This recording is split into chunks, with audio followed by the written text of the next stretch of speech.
গজবের বৃষ্টি থেকে রহমতের বৃষ্টি দেন।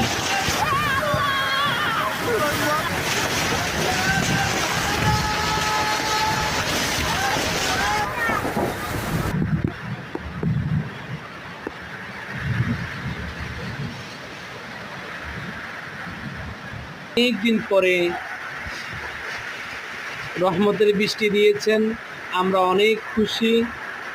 আল্লাহ তাআলা রহমতের বৃষ্টি পেয়ে সকল মানুষগুলো ঠান্ডা হয়েছে এবং তারা শান্তি পাইতেছে। আল্লাহ রাব্বুল আলামিনের জমিন